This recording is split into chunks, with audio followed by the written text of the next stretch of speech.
Ladies and gentlemen, please take your seats. The program is about to begin. Once again, please take your seats. The program is about to begin. Thank you.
Good evening.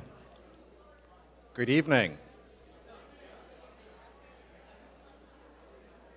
Ladies and gentlemen, thank you very much for coming out this evening. I'm going to invite Vice President Loretta Williams to come to the stage to welcome you on behalf of the President of Roxbury Community College. Ma'am.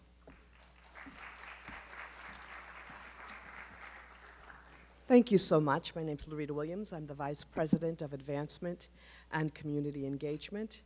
And we want to thank you for joining us tonight for this solutions-focused event. I bring you greetings from our president, Dr. Valerie Roberson, who is traveling. She wishes she could be here, but she can't, so I'll do the welcome. So we are thrilled to partner with BECMA. And special thanks, and please let me get this right, to Shagun Irawa. Did I get that? Oh, I kept practicing, thank you. The Executive Director of BECMA.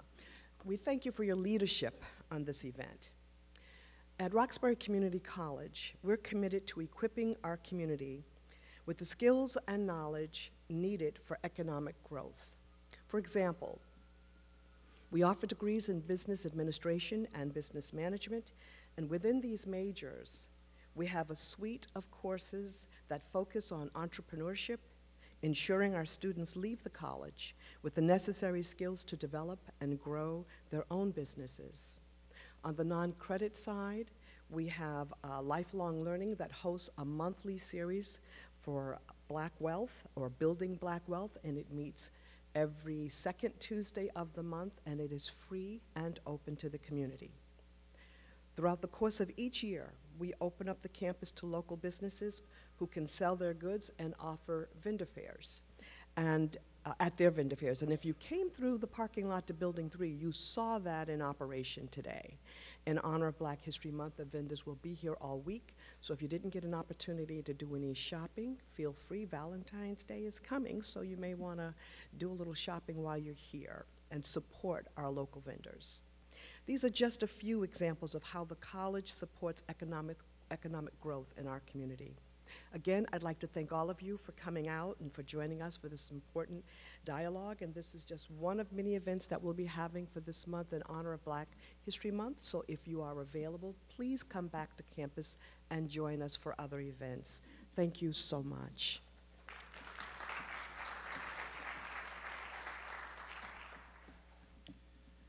Thank you very much, Madam Vice President. Good evening once again. My name is Shagun Irawa. And since late October of 2018, I've had the distinct pleasure of serving as BECMA's Executive Director. Our mission at BECMA, which stands for the Black Economic Council of Massachusetts, is to advance the economic well-being of Black businesses, organizations that support the Black community, and Black residents in the Commonwealth of Massachusetts. In my role, I am tasked with connecting our business members to important opportunities, creating programming that enhances the effectiveness and capacity of our members, as well as providing resources to our members and moving forward the agenda set forth by our board of directors. This agenda includes our 2 campaign goals, which include expanding the supplier diversity model set forth by Massport, as well as connecting Black residents to family-sustaining jobs that sets them on a career path. At this time, I want to acknowledge our board members who are here with us, Terry Williams, who is president of One United Bank and our chairperson, Carol Montgomery of Gravistar, who serves as our treasurer, and all of the other board members who are here with us, if you wouldn't mind standing so the audience can recognize you.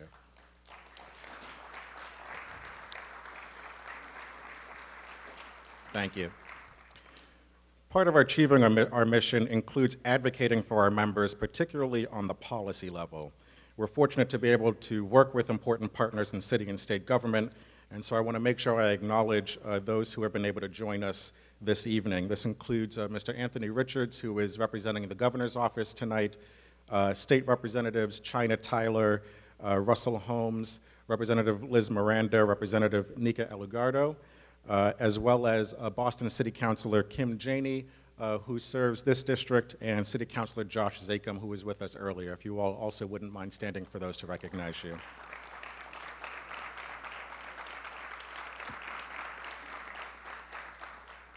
In his final speech that was focused purely on racial economic justice, Dr. King told us, we've got to strengthen Black institutions. We at BECMA are heeding this call and are proud of the partnership we have recently announced with the Bay State Banner that will allow us at BECMA to connect them to corporate partners and opportunities there, as well as benefit our members who want more exposure for their businesses. And all of you can learn more about this partnership by visiting our website. I'm also happy to acknowledge Nia Evans, who's the Executive Director of the Boston UGMA Project, who's here with us tonight, another organization with which BECMA is pursuing a strategic partnership. UGMA was most recently in the news for becoming the first democratically elected or having the first democratically elected investment committee, and so we are looking forward to the progress and solutions that they are creating for the community as well. We are also excited by our work with Roxbury Community College to make this event happen tonight. I want to thank President Roberson as well as Vice President Williams, Jordan, Shanira, Aki, Justin, and all the public safety officials who made tonight possible. And we at BECMA are looking forward to many more opportunities to work with this administration and support them, as well as the faculty, students, and alumni in the near future. Thank you. Absolutely.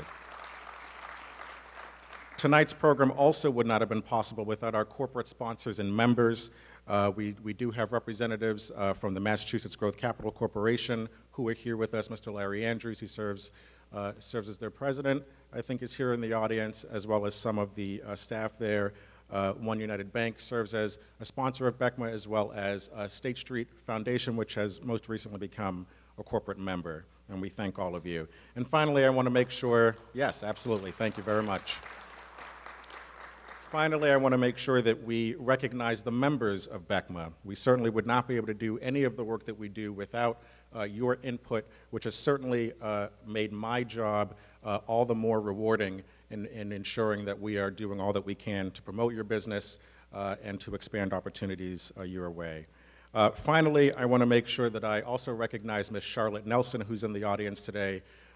It was her family that gave us the blessing to create or establish a new advisory committee for BECMA, now named the Leon T. Nelson Advisory Committee, which will be a broad swath of leaders in the business and in our community who will help to advise any of the actions that I or BECMA takes moving forward, named after a gentleman who started the Greater Roxbury Chamber of Commerce, one of the first of its kind here in our community, that laid the foundation for BECMA as it exists today. So thank you very much, Ms. Nelson. And of course, I want to thank each and every one of you who has joined us this evening, either in person or online via our live stream link.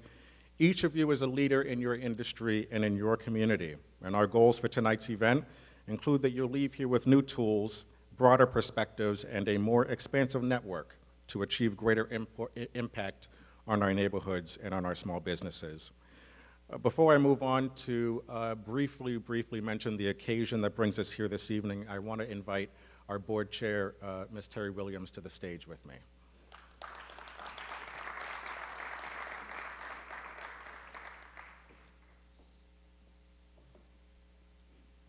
Thank you.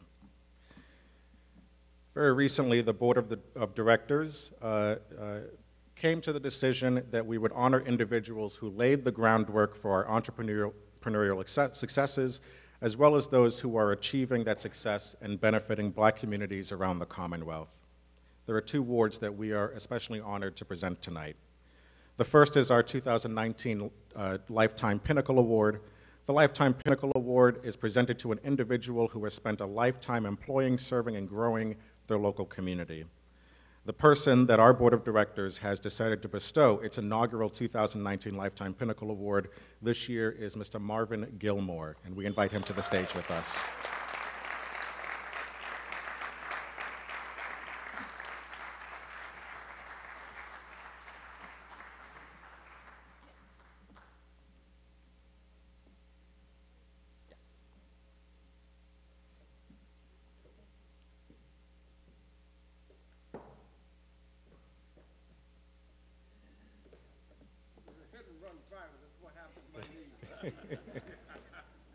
Well, not too old to try. Thank you, sir. Very briefly, and it is very difficult to make this brief because Mr. Gilmore has a lifetime of service and dedication to our community. Mr. Gilmore is a World War II veteran, a business trailblazer, and the past president of the nonprofit Community Development Corporation of Boston. Mr. Gilmore was a co-founder in 1968 of Unity Bank and Trust Company in Roxbury, the first African-American owned commercial bank in Boston. And it was this bank that would lay the foundation for what is now One United Bank, of which Ms. Williams serves as president. Mr. Gilmore is a Renaissance man, an entrepreneur, a hero, a visionary, a leader. And at 90 years young, 90 plus years young, 94 years young,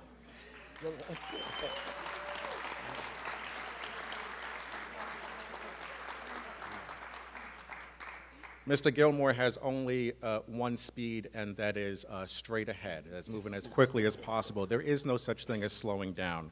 I believe my understanding is that you have also moved into the cannabis industry, this emergent industry, and making sure that he is making opportunities emerge there.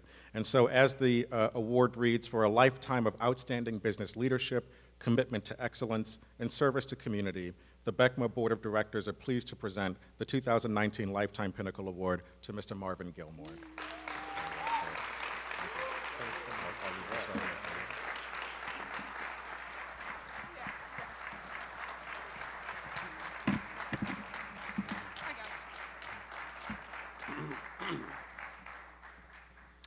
I am totally unprepared, but I am prepared. At 94 years, my grandmother, my mother, owes me what I am today. And somehow or another, my grandmother was born in slavery in Alabama. My mother, I'm the third generation. We have to come from somewhere, someplace, and somehow. And who do we owe our lives to, our future? Who do we? And I'm still working.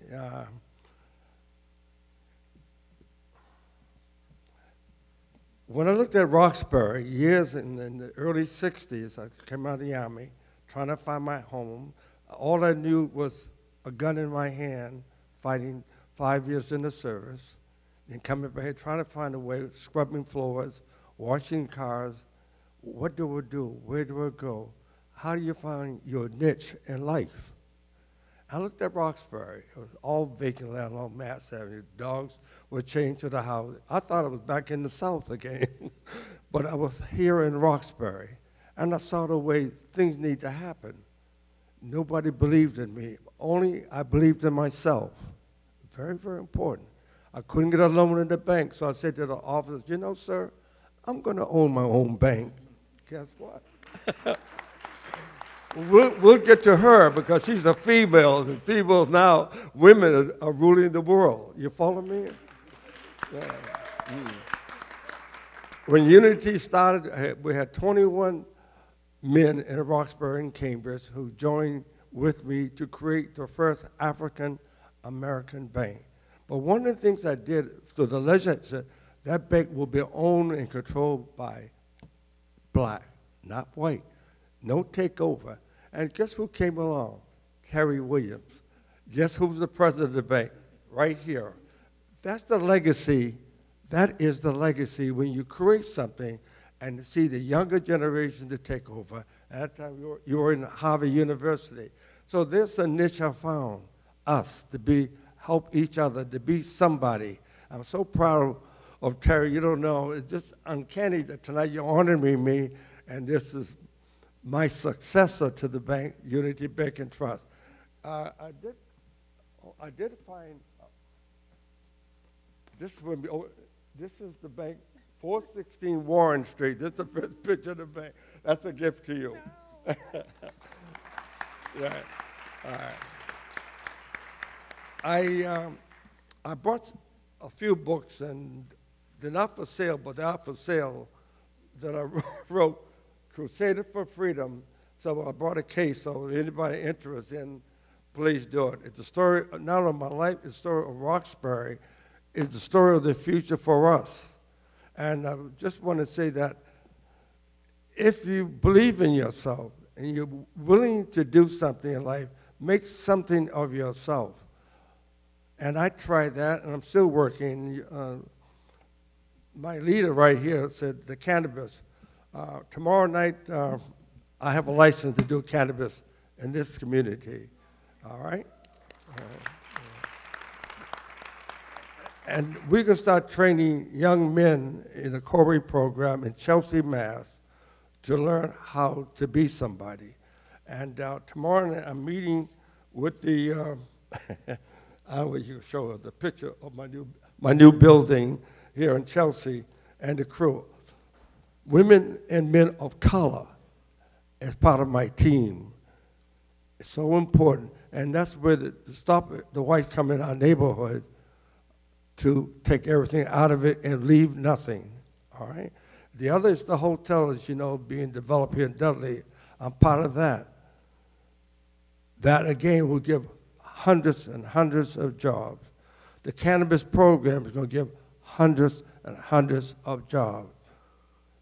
All my life, I worked hard. I'm trying to help everybody, young African-American women and men, to be somebody. And I'm, example, born in the South. My mother, my grandmother, who made something of me. I'm so proud to be somebody in life. So as I stand here before 94 years, I'm still working, trying to make a difference in life. I was at Brandeis the other night. African-American men and women were there. Juanita Hill was the guest speaker the other night. And I set up a foundation there to help you young people to be somebody in your life. I had nothing. My family was very poor, but I worked hard coming out of the service. I'm a survivor. I received the highest honor in the world, the Legion of Honor, killing Germans, fighting the white Americans who looked down on us. You remember World War II, we had one black army and one white army. I was not allowed, we were, to fight together, even though we went to high school together. So, but I tried very hard to be somebody. No drugs, I don't even know how to smoke. And then I came back to Cambridge, the Western Front, was the name of my nightclub, all right, dealing with musicians. Now my new marijuana business is the Western Front, LLC. I haven't even learned how to smoke yet.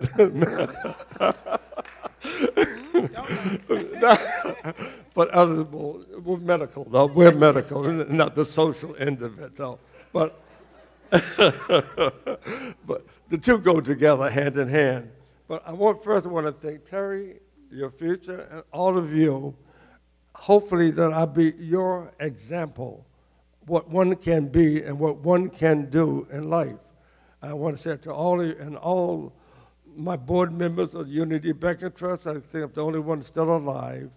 But I just want to be humble to say that I didn't do it all by myself. I had help, but I had the vision. That's the main thing, to have the vision and the leadership, and you can make things happen. So I'll leave you with all this. I hope to see you when I get 100. Amen. All right. Amen. All right. And thank you so much for inviting me here to receive this honor. All right. Okay.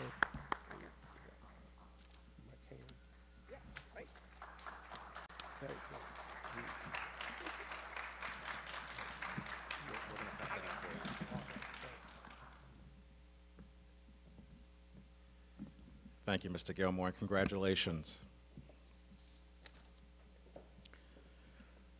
Our second award presentation is the 2019 Business Excellence Award, which is presented to an individual who has shown a demonstrated commitment to improving and sustaining Black communities in the Commonwealth, as well as a tireless devotion to excellence in their entrepreneurial performance and business acumen. The person the board has decided to bestow its inaugural 2019 Business Excellence Award to this year is Mr. Anthony Samuels.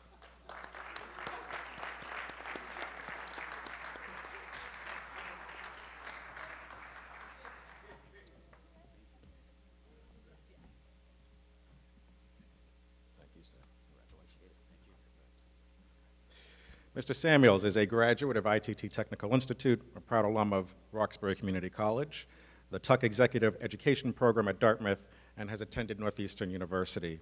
He is the founder of Done Right Building Facility Services and has been president since its inception in 1993. The company has grown steadily under his leadership, where today DRB employs over 450 people across the Northeast.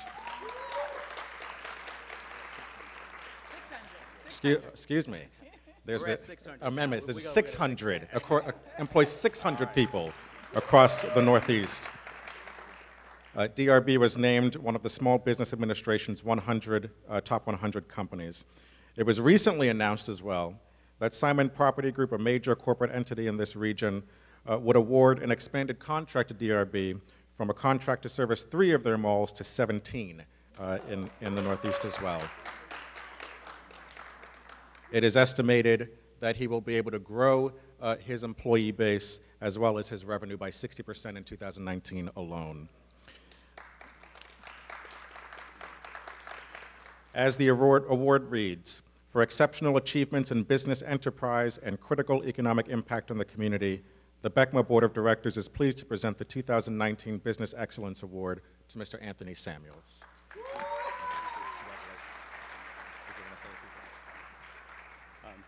Terry asked both of us to be short. And since Marvin took all that time, I feel like the Congress, I'm yielding my time to Marvin. So, but no, I just want to say I appreciate this, and I can say pretty much everybody, half the people in this room have helped me in some way or another, from Richard Taylor to Tamika Moss to Jim Rooney, and I don't want to try, I'm feeling bad that I named some people because I'm missing a lot. But it's been a journey. It's been 25 years that I've been steadily chipping away at growing this company.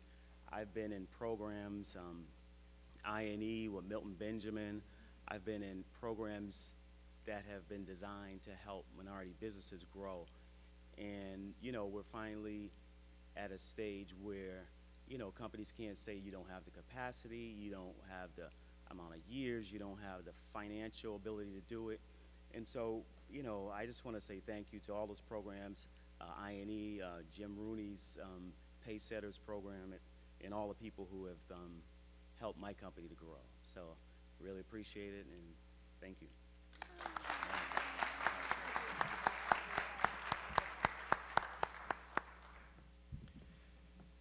Thank you, Mr. Samuels, and once again, congratulations. Okay. The main event that brought us all here this evening. Very briefly, I will just say why we are holding the second annual Solution Series, particularly here at Roxbury Community College. Last year, in February, at the Federal Reserve, we held our first annual series that was at that time meant to be a response to the Boston Globe Spotlight Series, which addressed many of the racial and economic barriers affecting particularly the black community here in Boston. And so we took a survey of all of the conversations that were happening across the city and across the Commonwealth and saw that a lot of those conversations had to do with what was in that series as opposed to ways that we were addressing what was in those articles. And so for us, we did not want to host a series in the black community that talked about problems that we live through every day. And so we held our first annual Solution Series where we highlighted a number of businesses, organizations, and persons who are contributing to the solutions to address all of these racial and economic disparities that we continue to feel today. It is not lost on us at BECMA that in 2019 we are thinking and dwelling on the fact that 400 years ago in 1619 in Jamestown, Virginia, the first 18 Africans stepped foot on American soil. And African, at that time, indentured servants, which then expanded into slavery, and we are still dealing with the effects of that era today. And so today we are highlighting several other organizations and entities that are working to address the disparities with which we continue to experience today. And so just to say a little bit about what we are going to experience tonight, we're going to have 4 presentations where different individuals representing different organizations will discuss what they are doing to address the disparities. Following those presentations, we're going to have a brief question and answer portion with the audience here. We are using a website called Slido, which is sli.do. And those of us who are joining on our live stream should have that link available to them now. What this will allow all of our audience members to do is that while someone is presenting, you're able to input your question to make sure that we get to that question when it comes time for that portion of the program. There will be microphones available at the end of the presentations for those who are not able to use this program, but we want to make sure that rather than forgetting your question, that there is an opportunity for you to ask your question. And so with that, I'm going to invite the first presenters to the stage, which are Mr. James Rooney and Ms. Sheena Collier with the Greater Boston Chamber of Commerce.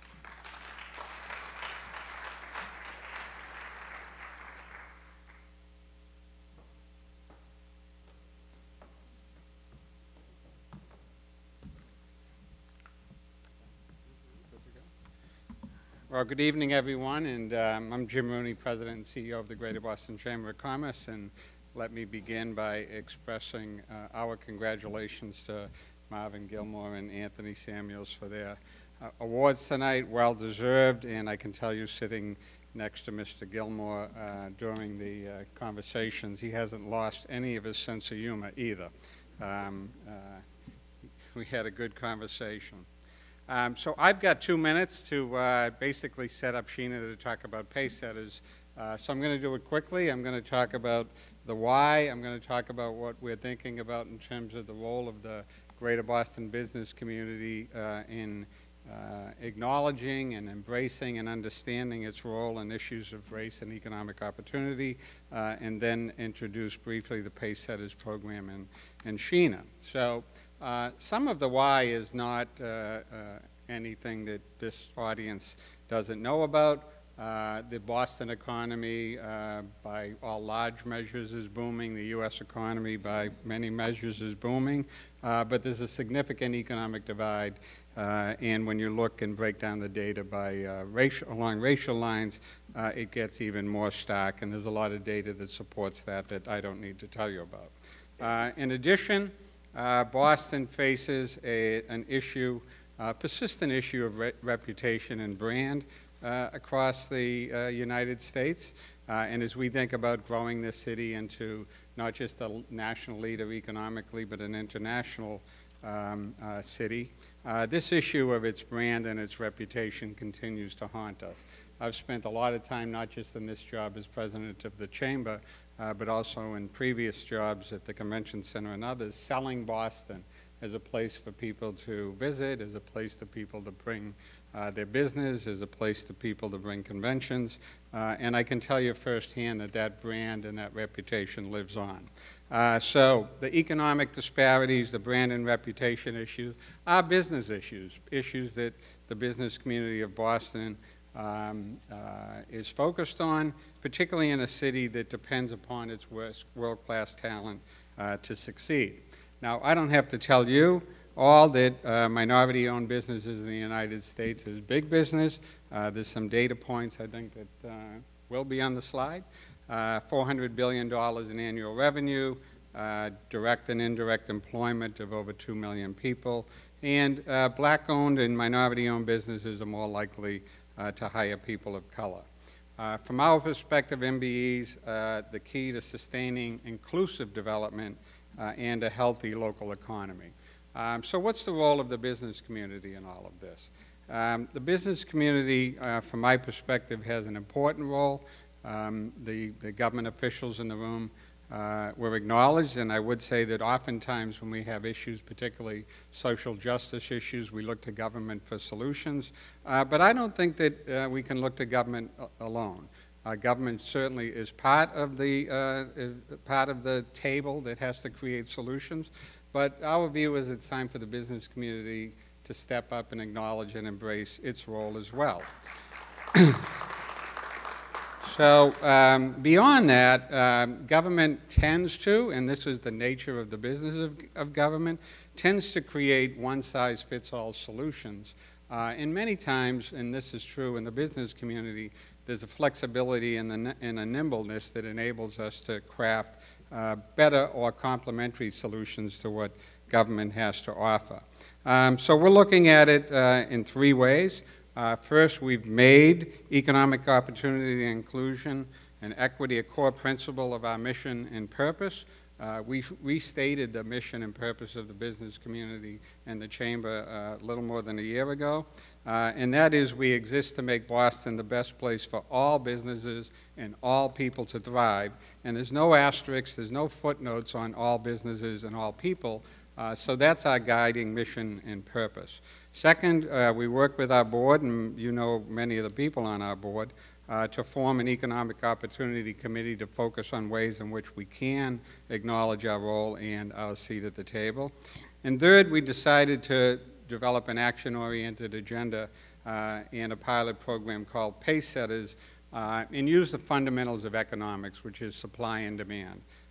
You know, the bottom line here is contracts and business relationships. So we decided to partner with already existing organizations that are already coaching, funding, preparing ethnic minority small businesses, and try to do a better job in connecting them with some of the buy side, the bigger businesses in Greater Boston that are buying goods and services, and see if we can't try to create more economic opportunity and deal with those issues and gaps that we started with. So with that, I'm going to turn it over to Sheena to talk about sort of the first year and what we have in mind. Thank you. Good evening. I cannot see not one of you.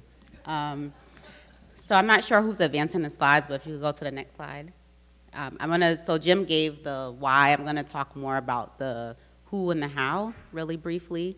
So these are the companies that are currently part of Pacesetters, all chamber members, all major corporations that you all recognize. And really the idea behind it is that these companies have not only the opportunity, but the responsibility to do business differently.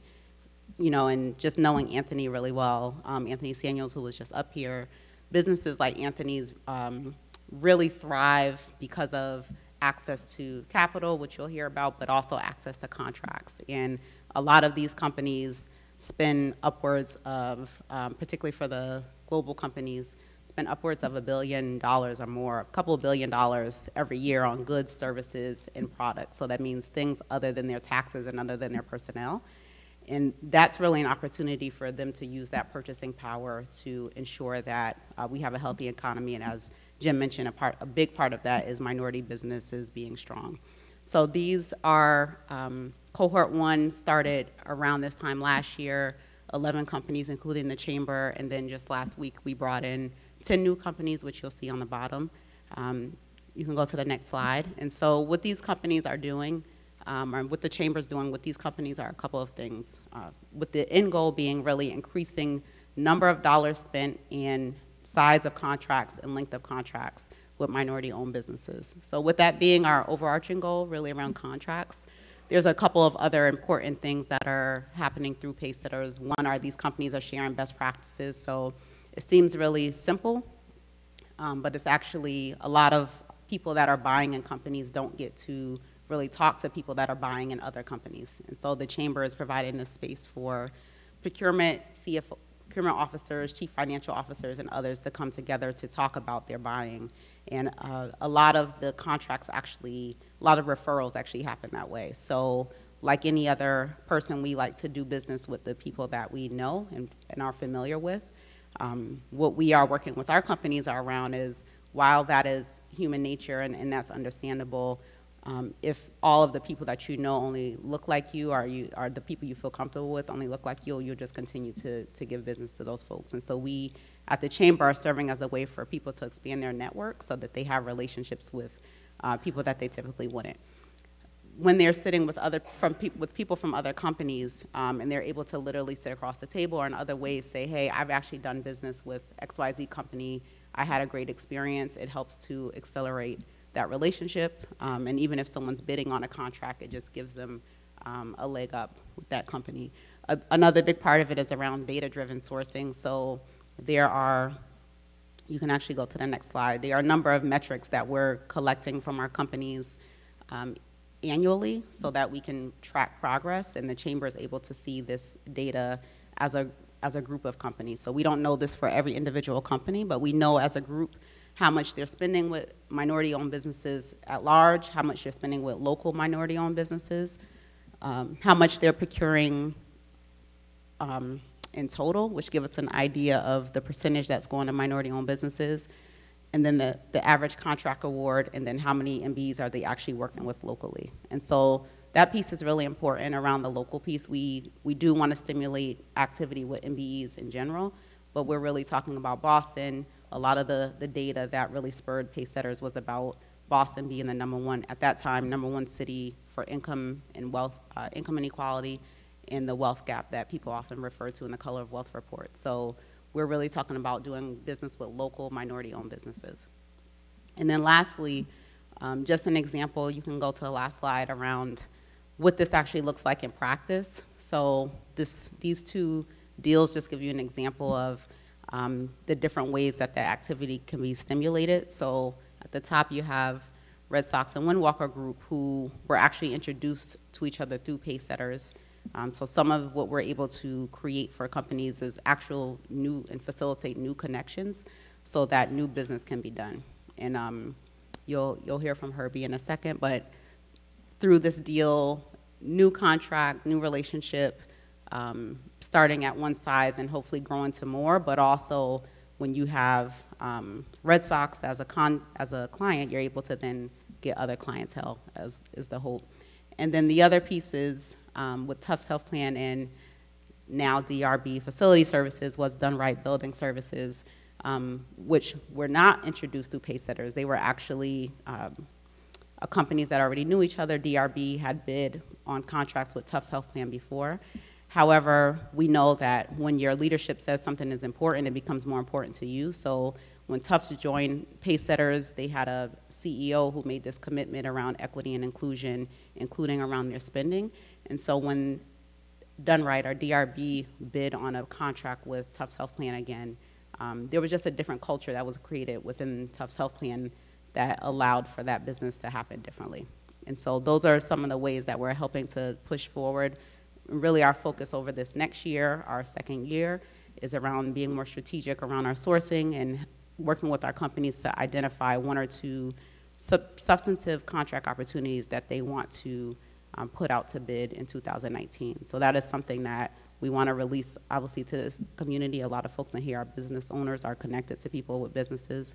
But again, the idea is that the chamber is serving as this convener and really facilitator of new business, expanded business, and larger and longer term contracts. Thank you.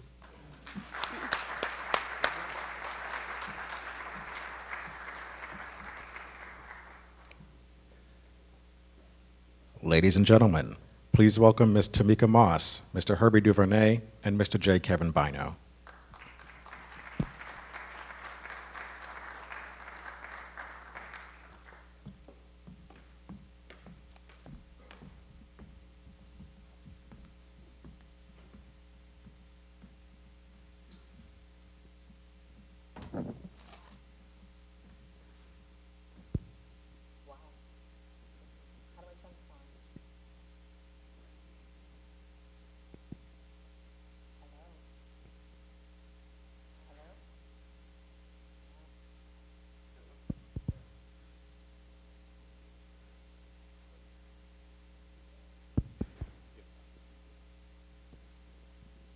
Hello? There we go. Thank you. Sheena was not joking. We literally cannot see you. So, good evening, everyone. My name is Tamika Moss. I am representing this amazing initiative called the Business Equity Initiative this evening. I've had the good fortune of partnering with Glenn Lloyd, who is our executive director, for a little over 2 years now. The BEI was seeded and incubated as part of the Eastern Bank Charitable Foundation. And because of their vision and support of Glenn and his vision, we founded the Foundation for Business Equity. Next slide. And as part of that, last spring, we launched, actually two springs ago, we launched the Business Equity Initiative. And as you see on the slide here, this lower left circle, Sheena and Jim did a great job of sharing with you the greater piece. But what we do is we focus on supporting Black and Latino-owned businesses in Massachusetts who want to grow. Our threshold is $800,000 worth of revenue, being in business for at least 3 years, and we have an open application process. It's competitive, and as part of that process, they are matched with advisors who specifically have been owners and leaders in their own rights, and they partner with their businesses for 12 to 18 months as part of the BEI. And what we believe is that access is really the difference for wonderful leaders like the two that are next to me and like Anthony and like so many others. And so what I get to do every day is make sure that this initiative delivers on its promises, that my businesses get what they need to grow, and that they get access. They get access to the Pacesetter initiative, they get access to new funding, and I'm not gonna steal Orlando's thunder and have them share more about what that third circle represents. But everything that we do is really about being forward-thinking and making sure that we continue to not rest on our laurels. And so instead of me standing up here tonight and just shooting off data to you and stats that you all know, we thought it would be great for you to hear from our actual business owners. And both Kevin and Herbie were brave enough to say yes to the BEI before we had any marketing, any material, and they were like, yes, I want to be a part of it. So I wanted to give them an opportunity in their own words to share with you their experience. So Kevin, I want you to kick us off tonight and just share with them just some of the thoughts and the thinking that went into why you said yes as a leader for this initiative, and maybe one or two things that you are grateful that you said yes to the opportunity. Okay, sure. Thank you. So as a minority business, I'm Kevin Bino, fortunate enough to be the Chief Executive Officer of UHM Properties. We're a minority business. We deal in property management, real estate development, but our real main goal is providing jobs and economic opportunity. So as a small business and a small minority business, it's incumbent upon us to try to find new ways to grow our business, diversify our portfolio, and to try to create new and effective approaches to helping the constituents of Roxbury, Dorchester, Mattapan. BEI, I found out about BEI about 2 years ago, I guess it was, and the thing that I loved about BEI, one was that I knew Tamika. So I saw Tamika's name and I knew of Glenn and I said, this is gonna be great. But I really did struggle at first, I'll be honest. I really didn't have time. I felt that I was in a new role at the company. We needed to try to focus on growing our brand, trying to get out there, compete with the large companies. But I decided at the last minute that this was important. It's important for us to try to also support a company that's trying to help us. This is somebody reaching out, right? It's not somebody that we're going to ask, can you please try to help us be a better company? This is somebody telling us, we can make you a better company, but we need you to believe in us. So it's probably the best decision that I've made since I've been in the position, since I've been with the company. It has been all-encompassing in terms of the growth potential that I was scared of, and I'll be honest. Sometimes you have to look to others for support, and others have a clearer vision of your company than you may have. The critical path that we started on was really one in which we needed to find, one, how to grow the company, but not how to lose our personal appeal, which is a family business. We were a small business. We took over the residential portfolio from Long Bay Management Company, and we have really built something that's special because there's a level of compassion with our staff. So it's not important for me to be here today as UHM. It's actually very uncomfortable for me. I would much rather be at the office with our staff, talking to the staff, see how they're doing, see how their kids are growing. But I understand that it's my responsibility to do everything that I can to grow the company. That is what BEI brings to you. It looks at a large company or a small company in the same fashion and understands that there are certain attributes that every company needs to succeed. It required us as a company to really pull back the curtain and look. And the great thing about it was we found out a lot of things that we did really well and a lot of things that we can build upon. But we also had to realize there were things that needed to change. There were things that we had to let go of. There were different models that we had to follow to succeed. I I'm a very emotional person, and I can tell you that for Lynn and Tamika, for Glenn, I'm sorry, Lynn, for Glenn and Tamika, I have so much respect for them, and it's because it's not what they're doing for our company, it's what they're doing for all of the other companies. I came here tonight not knowing that Anthony was getting an award. Anthony is a great person who I've also been able to meet, but not only that, who I've been able to network with because of BEI. Anyone who's in the room or anyone within the sound of my voice that has a business that is looking to grow their business or looking for stability or looking for a friend, someone that truly cares about you, your bottom line and what you're trying to do, then I would highly recommend BEI. It's really been an emotional roller coaster in terms of me looking at our company almost as my child and really entrusting it to Glenn and Tamika. And they have been so supportive, and our strategic advisor has been great, and we have been successful in terms of our strategic growth plan. We're continuing to grow. We've done some rebranding, but most importantly, it's our goal now to try to go out and help that next company, right? Whether it's a painter, an electrician, or somebody else involved in real estate, whether it's somebody in college who's not really sure the direction they want to take, but to understand that there's organizations out there, because BEI was the only company or the only organization that would commit financial resources to help us grow our business. And not alone, but commit financial resources. So this is critical for small businesses, but primarily for minority businesses, and I'm gonna go on way past my 2 minutes because I'm really emotional about my company and also about BEI and also about the chamber. So Mr. Gilmore, congratulations. Anthony, congratulations, and thank you for your time.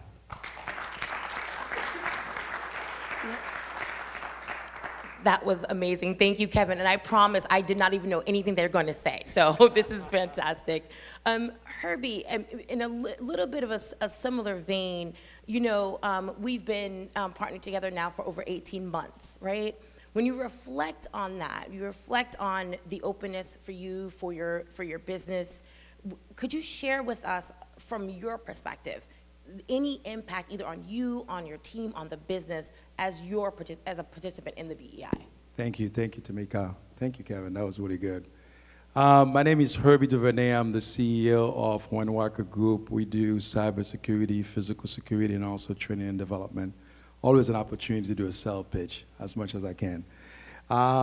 So I will say that, and just to go back a little bit, as a minority firm, I used to work for Massport, and I left Massport in 2012 to start my business with practically nothing, just me and an intern that I didn't even pay at the time. And then right now we're about 180 people in 8 different states. We're doing extremely well. We even purchased another company, another training company to add to our portfolio.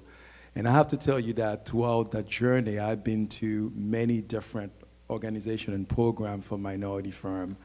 And when I get the call about the BEI and I become friend with Tamika because of that, and also I know Glenn before that, when Glenn called me, I knew that Glenn doesn't play around. Glenn doesn't do anything that's fake. That's one. The other thing also, I know that Bob, whom I know from Eastern Bank, is really mean. The guy's just like walk the talk. He does not play around. When he talk about diversity, he really mean that. So immediately I say I gotta be a part of that. And I have to tell you, this is the best decision that I made. This organization, this program is one of the best, or probably the best program in the state right now.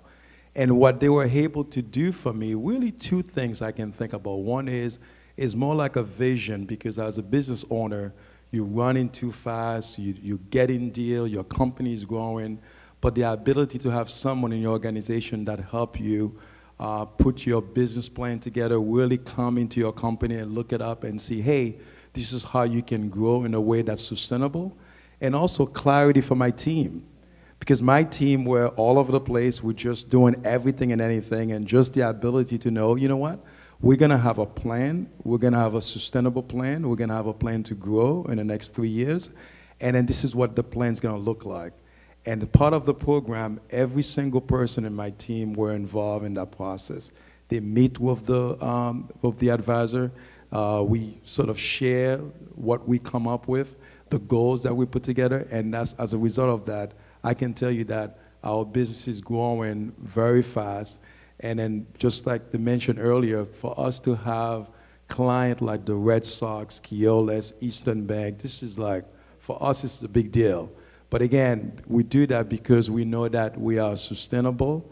We can withstand any I mean, you know, we're a business that doing a lot of business, and when I say with 180 employees, that's mean 180 families that we have. And we're also located in Roxbury, which we're very excited about doing that. So I really wanted to move from downtown a couple years ago to move to Roxbury, and we did that. And again, we feel really good that we have a business owner that's putting our really money back into the communities, and then because of the BEI, we know we have a plans that we can execute for the next 3 years in terms of growing our business. Thank you so much, Herbie. So just thank you, gentlemen, so much. I mean, we wanted to make sure that you get a sense of a flavor of what it's like, right? It's a deep commitment on both sides, right? And it's really, for us, it's always about the relationship. And you know, for all of you in the audience, our request is that you get this out into the market. We want more businesses applying. We want to be able to provide these same access points, this same level of advice and impact, so we can create more jobs and create more wealth in our communities. Thank you so much for your time.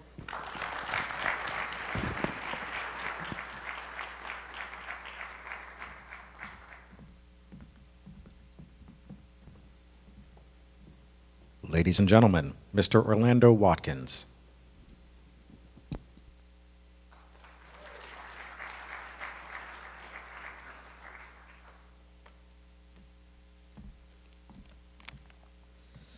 Good evening. You can't see anybody out there. Jeez. So first of all, I want to thank Shagun and the board of directors, BECMA, for having a conversation that's about solutions and taking action. You know, my mama from Greenwood, Mississippi, always says talk is cheap. And this forum is about taking action, finding real solutions for the challenges that we know exist in our communities. So I'm going to tell you a little bit about the actions that the Boston Foundation has been taking, and you'll hear that it really does complement, it's in partnership with the first two presentations you've heard. For the past few years, a part of the Boston Foundation's strategic focus on addressing racial and economic inequalities has really centered in large part on building an ecosystem of supports for startup entrepreneurs in Dorchester, Roxbury, and Mattapan. It's work that we plan to continue. We chose this approach because in a city named as the #1 for startups, we see time and time again that the resources and the opportunities are not flowing to businesses and entrepreneurs of color. So we are going to stay the path in that work. In our work over those years supporting these startups, we have learned firsthand about the extra burdens new entrepreneurs are facing. But we have also learned that there are businesses that are established businesses in our community, the Anthony Samuels, the other business owners you've heard from tonight, that are doing incredibly well, have proven time and time again that their businesses are stable, but surprisingly face some of the same difficulties and challenges as it relates to access to resources, networks, and yes, even discrimination. For example, we know that less than 1% of venture capital funding goes to African American founders. We also know that loan denial rates are 2 times higher for businesses owned by people of color as compared to non-POC businesses. We also know that the average POC business loan is 39% lower than their white counterparts. And when they do get those loans, the average interest on those loans are 22% higher. So in our work at the foundation of the last few years, we've learned a lot. We've learned that we need to invest in building an ecosystem to support the startup businesses, but we also need to figure out how to invest in those existing businesses. And someone said it already, we know that they're going to employ people from their communities, other people of color, if they can grow and scale. So we see incredible opportunity in investing in those existing businesses, those existing assets in our community with the right resources and support can build wealth and create more employment opportunity. So when Bob Rivers and Glenn Lloyd approached the foundation to host what we call the Business Equity Fund, you saw referred on the last presentation as the Growth Fund, and offered us the opportunity to be part of a holistic approach, and I don't know if you can, yeah, there we go, to foster a thriving Black and Latinx entrepreneur class. The foundation jumped at it. So the Business Equity Fund is an evergreen fund with a mission to fill gaps in the access to growth capital for Black and Latinx businesses to help grow revenue, create and maintain good jobs, and to build wealth in communities of color. What is unique about the fund, I believe, is that it is a part of this ecosystem of organizations. It is not just a fund. It has partnership with the Business Equity Fund that helps to build capacity through those embedded advisors like Tamika, is in partnership with the Pacesetter Initiative that is creating more opportunities and encouraging and supporting companies to increase their spend on minority businesses. And my numbers might not be up to date, Jim and Tamika and Sheena, but since this initiative started, this sort of collection of very important institutions making an investment in our Black and Latino businesses, $11 million in total additional revenue for these companies, total new procurement contracts of approximately $3 million, and over $1 million in growth capital invested into these local businesses. So we can change the slide. I also think another unique part of this fund is that the investment committee is made up, as a majority of the investment committee, are people of color. People of color with, yes, you can clap for that. People of color with incredible acumen, finance backgrounds, but also folks who come from these same communities that have values that are aligned with what we're trying to achieve in terms of closing the wealth gap. So you can go to the next slide. Example of one of the companies that we've invested in is Lancaster Packaging, a wholesale packaging, industrial supply, and purchasing company to some of the most demanding aerospace and defense companies in the U.S., already reaching $8.7 million in revenue under the leadership of a sister, Marianne Lancaster. Yes. Our hope is that our initial investment, she was the first investment in the fund, our hope is that it will increase her revenue by 44%. So think about the wealth, the stability being created in that organization, and the many more jobs that will be created as a result. So my last slide. So over the next 15 years, and I will say that we are trying to grow the investment fund to $30 million. We're early in that process. We're nearing $4 million, but we have some time. Interest is building in the philanthropic community, so we are hopeful that we can get there. But over the next 15 years, our decision as a foundation to show up differently through the Business Equity Fund will help support the creation of $250 million plus more revenue for Black and Latino-owned businesses, create, I believe, well over 1,800 new jobs in our community, create wealth for POC business owners and employees, and I hope meaningfully contribute to the closing of the racial wealth gap. Thank you very much.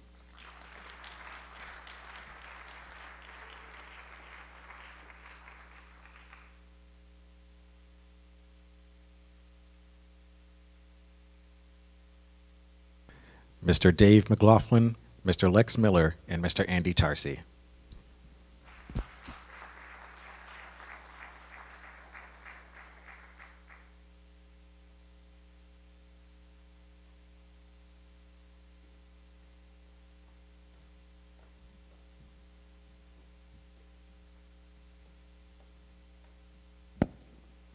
that work? Yeah. Hey. So I'm Dave McLaughlin, Andy Tarsi, Lex Miller. Lex and I lead the business for a company called WeWork for a chunk of the East Coast. And I realize, well, I'll tell you, WeWork is one of the fastest growing companies in the world, but not everybody knows what it is, so let me just tell you briefly what it is. At our core, we lease office space, and then we convert it into flexible office space so that entrepreneurs and small businesses and also large businesses and nonprofits can take space month to month without longer commitments. They can have flexibility and efficiency, and they can be part of a really rich community of like-minded people. So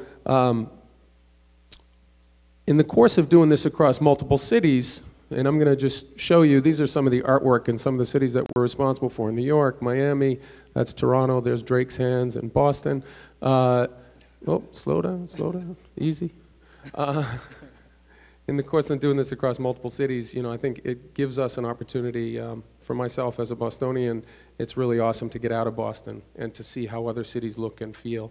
And one of the things that happens in our buildings is, there's all these offices and hot desks and people working, and there's this great sort of dynamic energy. And then in the evening, there are always events and Q&As and panel discussions and all that kind of stuff. And I'd be in, Detroit or Miami or Philadelphia or Toronto, and I would come into those events and I would see these great, thriving, diverse, professional communities there. And then when I'd be here home in Boston and I would come into those events, they didn't feel that way. It just felt much more, it was just white. And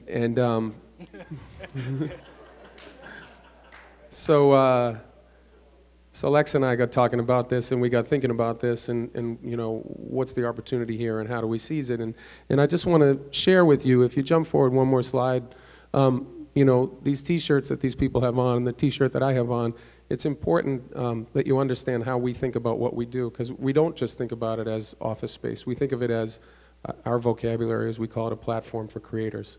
And creators is sort of how we think about entrepreneurs and how we think about nonprofit founders and people like the people who have been on the stage before me and before us tonight, who are creating something. And everyone who's a creator, well, you need space, you need services, you need it to be efficient and flexible, and you need a community to be part of. So that's how we think about this. And let me turn it over to my partner, Lex, and let you add some thoughts. Thanks, Dave. 94 years old. I'm still thinking about that. It's amazing. I would say, as someone said earlier, there's no asterisks, and there's no asterisks on creators for us. So when you think, historically, the creators that brought the most to humankind, mankind, and currently, it's a very diverse group of people if you really rack your brain to think about who those people are. And so we can't stay true to our mission, which is developing a platform for creators and creation, unless we make diversity a priority. So, we set out to try some things in 2018 to try to change the way our communities feel, our teams feel, and we implemented the Rooney Rule. So for those familiar, the NFL had this rule, and it's introducing one person of color for each open hire that must be part of the process. You can't make the hire unless, you see a candidate. So we tried it, and I would say we had mixed results. Estelle, if you want to just keep going. And so, a couple of good things did come out of it. We made a couple of hires, but really what it did is it made our team think about diversity as a priority. And we had tough conversations, and education happened with our team. And I'd actually, frankly, I told the team, I'm tired of having a conversation about race. Let's take some action. And so we created an action council. And we asked the team, who's willing to stick their hand up and say, we're going to get out there and we're going to make this happen versus, continuing to have a conversation. And so, to the teams, I'm really happy that the team stood up. There's about 20 team members here locally in Boston that said, yes, we're about that.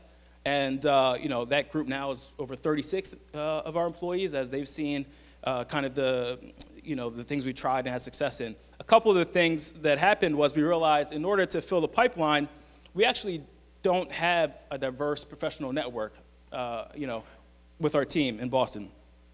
And so we said, how do we create one? Well, one was to think differently and go into communities that we weren't going into, educating people on WeWork and telling them what we care about and who we care about.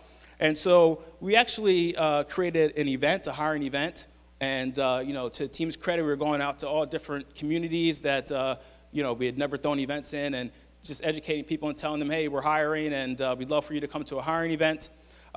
We advertised in the Bay State banner. We're just trying things that we hadn't tried before because we know it's important and crucial to, expanding our team and really raising the bar of our team.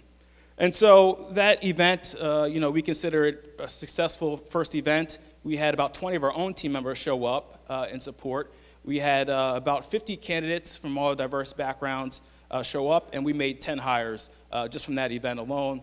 And it was the perfect event because we get to, interact in a social setting, and you get to meet a ton of different team members, and so when it's the right decision. And so we plan to build on that and iterate on that in 2019. And Dave, you want to talk about 2019? Yeah, I'll just add on that where we made 10 hires. At that time, we had about 70 employees. So that 10 hires was a meaningful, chunk relative to the total footprint in Boston. We started this business in Boston in 2014 with about 50,000 square feet. Today, we have a little over 1 million square feet in Boston and Cambridge. So that's kind of the rate of growth. We're about 105 employees in Boston now. Estelle, can you click through a couple more of these little bullets here? So the big thing on the Rooney Rule was like it was a place to start, but really it was a failure, and we embraced that. Like the fact that overall it didn't change the composition of the team. That wasn't the outcome we wanted. On the other hand, what it really did for us was it created this dialogue that Lex referred to, and it really galvanized the team around the idea that, hey, if you want to have modest results, keep taking modest action. And if you want to have really bold results, take some bold action. So for 2019, Andy's company is called Emblem Strategic, and he was doing some public affairs work with us, and we asked him to help us think about how would we coalesce this into action, and Andy had a lot of conversations, with the support and input of a lot of people in this room, so thank you very much. And if we can jump to the next slide. What we did is we said, hey, let's go from, we tried one thing. Again, didn't get where we wanted, but it did focus people and it did galvanize a conversation. And now let's make some really significant commitments across 3 areas. One, the composition of our team, and so commitments around hiring and how we hire and who we hire. 2, commitments around the programming that goes on in our space, because again, there's events going on every night of the week in our spaces around all different niches of the professional community, entrepreneurial community, nonprofit community, et cetera, et cetera. So let's make sure that we're making our spaces and all that programming and infrastructure available to communities of color in a way that really supports goals for businesses and nonprofits. And then 3, where do we spend money? And this work isn't quite done. We'll share all this probably in about 30 days, but a few things have been done, and I just want to mention a couple of those. One is we've gotten our arms around what was our spending in 2018 with Black and Latinx-owned businesses, and to be honest, we weren't tracking it. It was pretty hard for us to go back and figure it out, but we spent less than $50,000 in 2018 in Boston with Black and Latinx-owned businesses. So we've looked at that, and we've looked at addressable spend, and we've made a commitment for 2019 that we'll spend $1 million. So I'll be honest, I'm not sure that's even the right number, but like that's a pretty good jump, 20x in 1 year, and I think we can go beyond that too. And then around programming, we launched something last week or the week before that I'm really excited about, and many people in this room are involved in. It's a notion of office hours focused on Black and Latinx professionals. So now we offered free memberships to our spaces. We've got 9 buildings in Boston and Cambridge. So free memberships for, I think we started with 42 individuals who are consultants, designers, financial services professionals who are coming in and essentially hosting office hours for other people in the community, and then they're hosting their meetings in our spaces and so forth. And it's really just about creating infrastructure and sharing the physical infrastructure that we have, and there's been great excitement around that. So the programming and community commitments, those are starting to take shape, and we're excited about as well. Next slide. What is success? Actually, I love this question because at WeWork, we have to constantly envision the future state and talk about how we're going to get there. We've had some pretty large goals over the years. So I just like the way the question frames things. Success for me, I think, is honoring the commitments that Dave mentioned and exceeding those commitments. I think that goes without saying. I would say making sure that our communities and our teams are home for everyone and not just some. And then I'd also say, like, I'm just tired of trying and having to convince people that this is important. And, you know, so I think success with that comes with just continuing to educate our team. I also often think about the sports world, and I think we all know sports wasn't integrated for a while, professional sports, but you look at those franchises, those teams that are now high-performing teams, the businesses, you know, the multi-billion-dollar valuations. I mean, sports got integrated, and then it made a big splash, right? And corporate America is far behind. We haven't integrated, you know, I think we're a little scared. But the truth is, it's the best thing you can do to grow the business and build high-performing teams. I also think, you know, part of the education that needs to happen is there's an empathy gap, right? So a lot of, you know, a lot of people working in corporations and companies, they're not going to understand what it feels like to be born here, but, you know, be an alien, or, you know, be made to feel invisible, or come from a community that people don't visit or, you know, write legislation about. And so, you know, not that they would ever fully understand that, but you can begin to help them understand that and feel maybe some of that pain. I think the other thing, too, would just be around budget. You know, we continue to grow our budget to address some of these issues and build a business. You know, I think about, you know, we spend money just like any other company, team lunches and things like that, and just really thinking about repurposing some of those funds to really put it back into the initiatives that Dave stated, I think is what I see success being in 2019. I'd like to share one thing in closing. The real money we spend is on the construction side. And those departments, you know, it's a little more complicated how that stuff gets bid out and so on. So we have work to do there. But I'm really pleased and proud to share that on the construction side, we just made our first significant engagement in Boston for architectural services from Dream Collaborative. And we're excited to do a lot more work with Black and Latinx-owned subcontractors and partners on the construction side as well. So thank you for letting us share. Thank you. I just wanted to share a couple of thoughts as a person working with a variety of different kinds of companies, including these guys, on making some of these decisions. And there's a part of me that has grown accustomed to borrowing an analogy from education, where a lot of the research that about what it takes for a teacher to become great has said that it's not necessarily anything more complicated than the belief that they can be great, and that it takes a few years for that to happen. And what happens is a lot of teachers burn out in the first 3 to 5 years and never find out if they could have done it, and they certainly didn't do it by most measures in those first few years.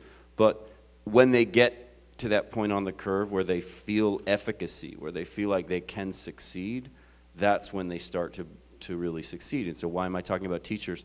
My experience with executives that are looking at this topic, and it's more than it's been in a long time in my experience in this city that is particularly a problem city on all of the issues that we're discussing tonight.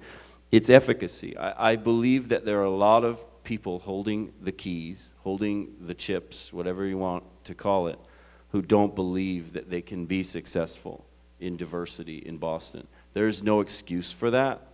There isn't data to support reaching that conclusion, but we have a choice that we're confronted with, which is to accept that and be really pretty ticked off and disappointed by it, or to help that business owner who is holding an enormous amount of power to realize that they can be successful. And some of that is socializing the opportunity that exists out there. Now, you can hold your nose and do it, or you can do it joyfully. But if we don't engage the business community in demonstrating that there is a talent pool that is extraordinary, is a business community and vendor community that is extraordinary, and change minds that way, I don't think we'll be successful. On the flip side, having BECMA as a partner, having the BEI, having a number of other initiatives that are represented here tonight, allows us to showcase what is possible. I don't necessarily want this to be the reality. I would rather that a lot of people in very privileged positions arrive at a more inclusive place by another road. But I'm really done waiting and hoping. So I think the burden is unfairly on the BECMAs of the world and their allies and your allies to make this case and to showcase these success stories and say you can be successful. The talent pool is not what your biased perspective believes it to be, and the capacity for you to achieve something that is very special is really there and has real business value. So I hope that that message is helpful in motivating those of us who believe in BECMA, because it has a lot of work to do. It has a lot of work to do, not just in connecting us to those who are already willing, but in showcasing the capacity, the capability, the talent in the black-owned business community for those who are holding those budgets and those keys to power. I think that what WeWork is doing is a terrific example. It has to do with leadership. It has to do with the people at the top making that commitment. And what I've seen in a number of other cases, same thing. It has to do with leadership. It has to do with someone at the top believing that they can be successful. The number of liberal white leaders in this city who give generously to charity and sit on boards but don't lift a finger when it comes to serious inclusion and serious spending is astonishing, and it's very disheartening.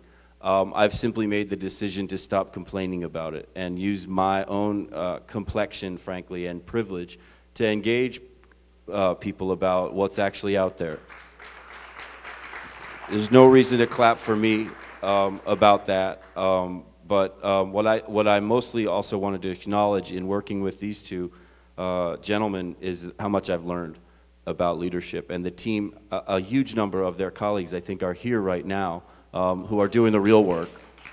So I just wanted to say that it's a privilege and it is renewing to work with people who are walking the talk. Thank you.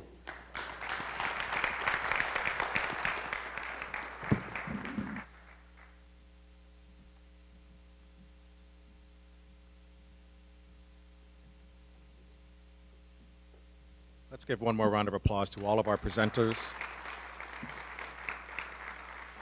Thank you all so much. We recognize the time. It is 8 o'clock, and we want to be respectful of everyone's time here and dinner plans or bed plans to go to bed. It is Monday. We have work tomorrow, and as has been laid out by all of our presenters, we have a lot of work to do. So we want to make sure you get some of that rest. I just want to very quickly, I did not do this at the beginning of the program, very often, one of the reasons that BECMA is here is to address this false narrative that there are just no black businesses out there, or that the quality is not there. And we are here to turn that narrative on its head.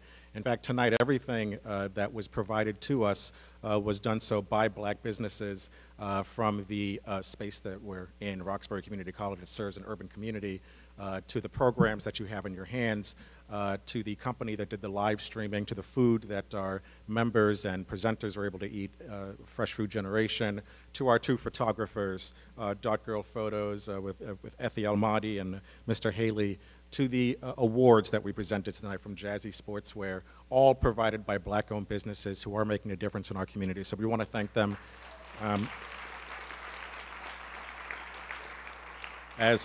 As well as the legendary Gail Jackson, who helped to coordinate tonight's event.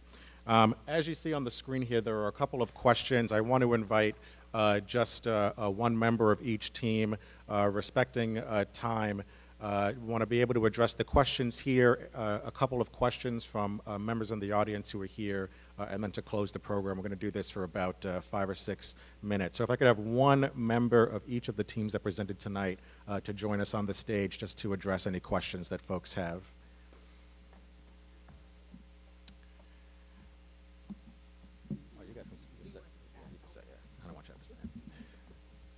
Thank you very much. So we're going to just go through these questions that are here, and since I have on glasses, I'm going to do my best to see the people in the audience as well, to get a microphone to you and let you ask your question as well. So the questions we have here on Slido, you'll see the name of the website as well as the code to get in if you do have a question in the audience. The first is, what role, if any, do your organizations play in the management of opportunity zones? No role. Okay. Well, for those who don't know, opportunity zones are more to come. There's in your program a date on BECMA hosting a conversation to talk more about opportunity zones, which are a major initiative from the federal government that are going to transform our neighborhoods and communities. I believe this is for Chamber of Commerce. How are you reporting your PaceSetter metrics? Is there a community report? Yeah. So as far as how, so I showed earlier the metrics that are up there. We just actually recently, there should be some, I think the tables are out here. Some of our reports from the first year are actually out here. So yes, we are sharing them broadly. They're on our website. We released them last week at our reception where we kind of acknowledged our first year and welcomed in our new PaceSetters. And we want to continue to do that. It's public information. You know, there's the chambers. These are private companies, so they're really stepping up to say they want to share their data, so that is available to anyone. And then just the next one, because I think that's, well, maybe that's to Lex, but I didn't write it, but WeWork should be a PaceSetter. But they're not, but they are a chamber member. And so there is still a commitment between our companies to make sure that as WeWork is looking for suppliers, that we're able to help them in that process.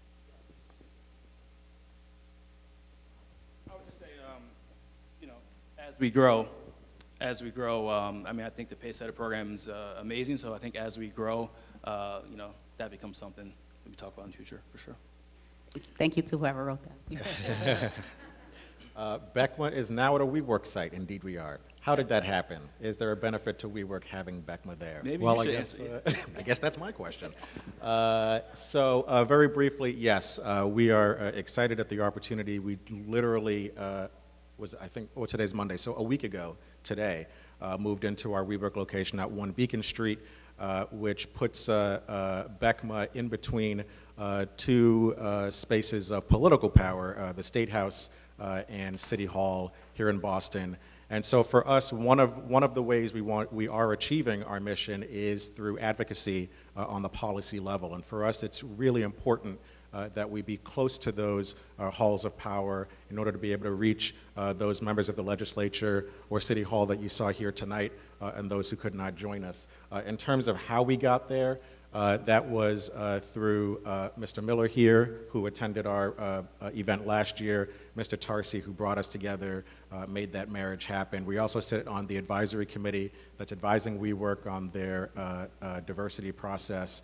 And so for us, it was important to not only serve on that committee, but to be in the space, because you know that's how we feel like we'll best address the issues that are brought up there. I don't know if you wanted to. 1000%. I would just say, you know, we certainly are benefiting. Thank you. You know, I think when we think about a lot of the diversity things that we're trying to do, and a lot of the companies and vendors and suppliers we're looking to do business with, I think BECMA is going to play a really big part in helping us identify them. Absolutely. One other question here. Cannabis is the new hot industry, absolutely. African Americans have been disproportionately criminalized, but are only 1% of license holders. I believe that question may continue. Is there a place for cannabis businesses? I think that this may be a question about the PaceSetter program, if there's a place in PaceSetters. How did you make that about PaceSetters? Well, or Business Equity Initiative, or BEI, or the Boston Foundation. Thank you. I do know that BECMA is definitely keeping a close eye on this and making sure, especially on the city level. City Councilor Kim Janey was here earlier. I know she had to respond to something happening in District 7 here, but we are paying close attention to the racial equity initiative that she just proposed in the City Council to address making sure that people of color have primary access to licenses and all of the resources available to help them scale up their businesses. But I'll just say quickly, I was not Pacesetter specific, but more chamber. So we have hosted some conversations with the Cannabis Commission just so that people start to understand more broadly about the cannabis industry. And then we've done some stuff specifically around the role of particularly millennials of color through the social equity program. So when we had our Fierce Urgency of Now festival this past September, we partnered with the Cannabis Commission to host that conversation so people understood more about how to get licenses. But it's a growing industry, and definitely as the chamber, as an industry group, we'll continue to stay in that conversation. Absolutely. More to come, we would say to that question. Are there any questions here in the audience for members of the panel?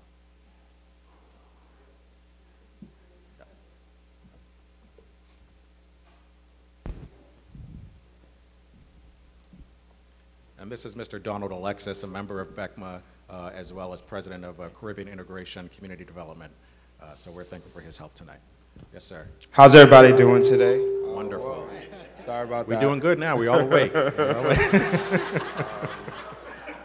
Hey. So my name is Amias McKnight, and the question I have for you is, I've been reading this book provided by my mom, Maria McKnight. It's called The Miseducation of the Negro.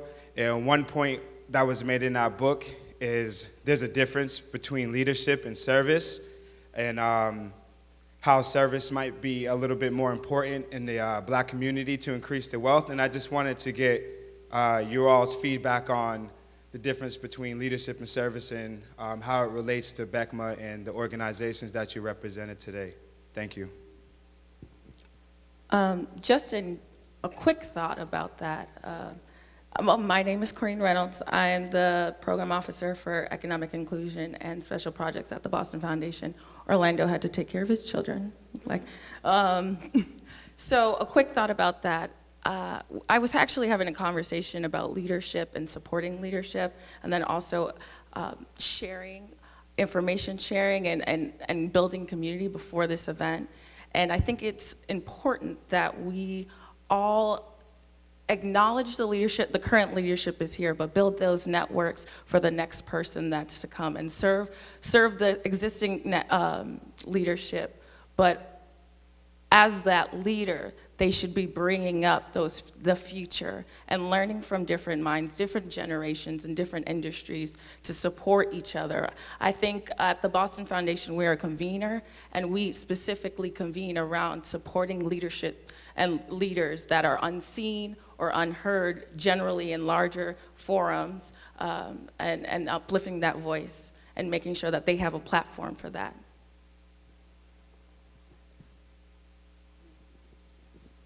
I would say, our leadership style, we aim to be in service of others. I was telling a story recently about, how I got to college, and, I remember I grew up in a black church, and I remember the day they took up offering to send me to school, and, it was 5s and 1s and 10s going in the plate, but I remember, what that meant to a lot of the congregation. And so, I told Dave when he hired me, he really hired like 50 people from that church. He hired a whole community that tried to steer me in the right direction and said, I'm originally from Delaware. Lex, when you get back to Wilmington, don't forget about us and let everybody know, how important everyone is, even those that are forgotten. And so I think when we're making decisions, at my company, it's always about, what's the impact to others, what's the impact to the community, and are we doing it in service of them? So I think we have core values at our company, and that's how we make decisions. I think the values are all around service, so it's a big part of my day-to-day, or I try to make it. I want to take one comment on that. I think that's a phenomenal book, and you have a great mom for sharing it with you. I think one thing I would offer in respect to how it works for us at the BEI, everything we were founded to do is in service of Black and Latino entrepreneurs. And the system, as you saw our law partners, some are here and some aren't, to make that work, every person who's a part of that has to first and foremost understand we're in service of the same mission and the same focus. And I think we drive and we align around that, and what we're trying to achieve is in service of.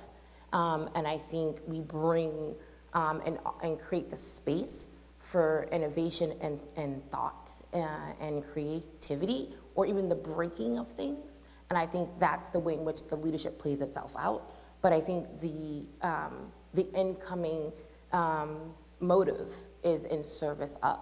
And so I think that's the way in which I think we live that value.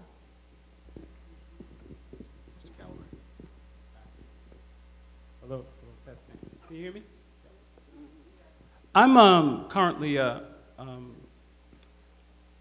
at a competitive spaces, and the only reason why I'm there because I did not hear about your organization, and I would have definitely considered this new concept with office space. I'm on Newbury Street now, great location, offers the same services, but I would have definitely came to you guys if I would have known. But my real question is around, do you plan to use the concept going to the Black community, to Roxbury, and open offices there, because it's really needed there as well? So it's not too late to come to WeWork. We have offices at 501 Boylston and 31 St. James, but no, do check us out. I mean that. We could use your help in, a lot of what we're developing and talking about here. I'm sure, we would love the feedback. In terms of other communities, Dave and I actually just talked about it last night. It's one of these things where, maybe you're getting this out of my message. It's like, I don't like to talk about it, I like to form a plan to try to make it happen. So I will say there's intention. We're trying to turn it into action. It does have to make sense, from a business point of view, meaning we need a landlord that would partner with us in a way that we're used to seeing and make financial sense. But it's 100% from where I sit necessary. And there's going to be a good amount of headspace in 2019 thinking about how we go into other communities and serve others. What's that? Yes, sir. Yes. Thank you very much. So what I would say is, if you know landlords there, or if you know business owners there, or someone that you can connect us with about an opportunity for WeWork to go there, we'd love to have that conversation. Thanks. Thank you. We have one question here. This is about the wealth gap issue and the disgrace that we have across America and how Boston stands out. And my name is Ronald Lammy. I wanted to ask if the minority businesses, especially those with employees, have a plan for helping their employees to change that wealth gap. We know it's $240,000 compared to $8. So that's my question. Is there a plan in place for helping employees of the minority-owned businesses to change that wealth gap?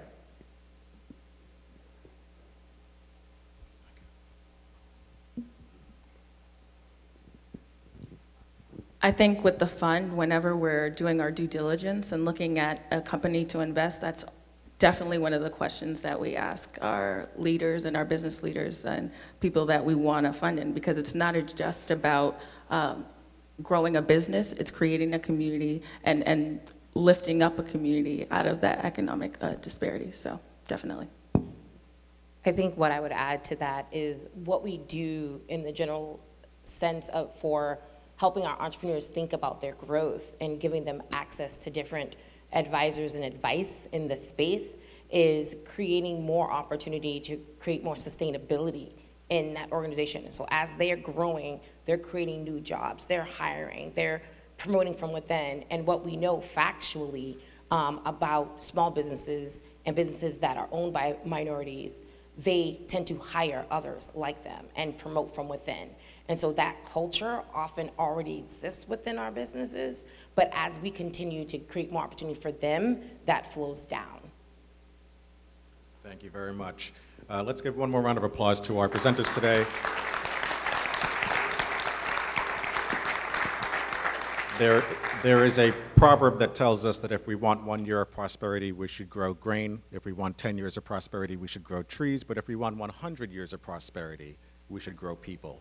And so we are profoundly here at BECMA very happy to have presented these organizations and to be in partnership with all of you who are contributing to growing people and thus making sure that Boston and the surrounding communities here continue to thrive for the next 100, 200, 1,000 years. Thank all of you for coming out tonight. There'll be many more conversations we'll be hosting, and we hope to see you there. Thank you.